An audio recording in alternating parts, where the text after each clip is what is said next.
جنت کیسی ہوگی؟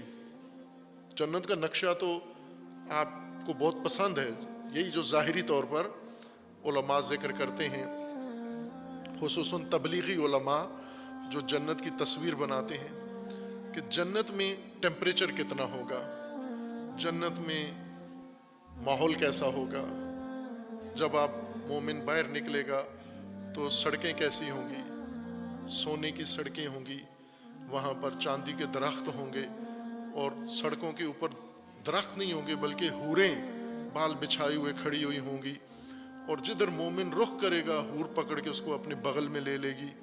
خوب یہ جنت کا نقشہ ہے نا جو عموماً پسند ہے مومنین کو، اسی لیے تو یہ ٹکرے مار رہے ہیں ساری کے کسی طرح وہاں۔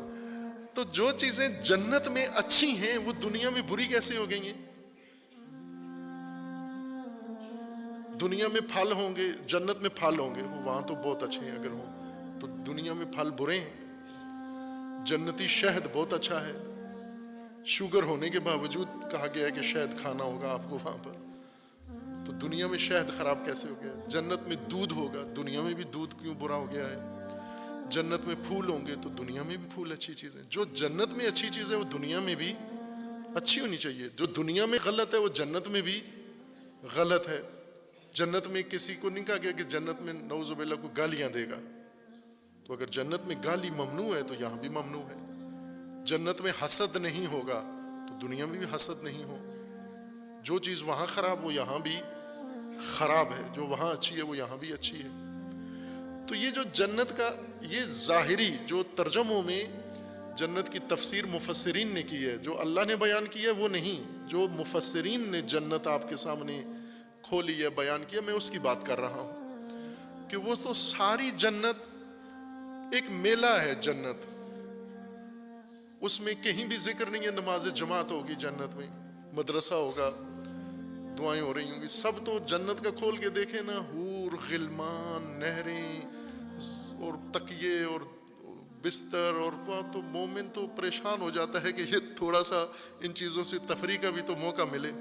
سونے کا کہیں ذکر نہیں آیا کہ جنت میں مومن سوئیں گے بھی، مسلسل جاگتے ہوئے اس بستر سے اس بستر پر، اس بستر سے اس بستر بھی کن کن چیزوں کے، وہ سندس اور استبرق اور کیا کیا چیزیں ہوں گی۔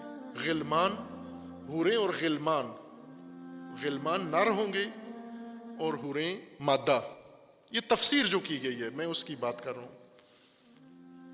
تو یہ ساری چیزیں تو وہاں پر ائمہ بھی اسی جنت میں ہوں گے، انبیاء بھی اسی جنت میں ہوں گے، معصومین بھی اسی جنت میں ہوں گے، مومنین بھی اسی جنت میں ہوں گے سارے، وہاں تو یہ ماحول ہوگا۔ وہ اصل کنسپٹ بھی جنت کا آپ کی خدمت میں عرض کر دوں نا کہ جنت قرآن میں بھی ہے اور روایات میں بھی ہے کہ جنت میں یہ ساری نعمتیں جو سامنے آئیں گی یہ مومن کے اپنے اعمال ہیں۔ اس زبان میں آپ کو بتایا گیا کہ جنت دنیا میں بنتی ہے، مرنے کے بعد نہیں بنتی۔ جنت اللہ نے نہیں بنائی ہوئی آپ کے لیے، مومن نے خود بنانی ہے اپنے لیے، جہنم بھی اور جنت بھی خود یہاں سے بنا کے ساتھ لے کے جاتے ہو۔ اور یہی جو حوریں اور یہ ساری ہیں یہ آپ کے اپنے اعمال ہیں، تجسم ہے اعمال کا۔ یہ قبر سے ہی شروع ہو گیا، جو ہی قبر میں جائیں گے، عالم قبر میں، کھڈے میں نہیں، عالم قبر میں جائیں گے تو وہاں آپ کو اپنے اعمال نظر آنا شروع ہو جائیں گے۔ بعض ڈریں گے، بہت ڈریں گے، وحشت زدہ، کیا ہے، اژدہا ہے، سانپ ہے، نیولا ہے، فلاں ہے۔ خوب یہ برزخ میں ان درندوں کا کیا کام ہے، جانوروں کا کیا برزخ میں تو نہیں، عالم قبر میں جانور روئے زمین ہیں۔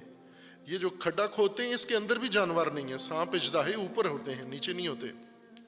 مینڈک سردیوں میں نیچے چلا جاتا ہے، وہ بھی ڈراتا نہیں ہے کسی کو، سویا ہوا ہوتا ہے۔ باقی ساری چیزیں زمین کے اوپر ہیں۔ یہ جو قبر میں ڈرونی چیزیں ہوں گی یہ عمل ہیں، آپ کے اپنے عمل ہیں۔ ابھی مجسم ہو جائے بھاگ پڑو گے آپ، یہی جو عمل کرتے ہو۔ اب اگر یہ عمل کے شیپ سے نکل کر تجسم پیدا کر لے، تمثل پیدا کر لے، ایک بندہ بھی مسجد میں نہیں ہوگا۔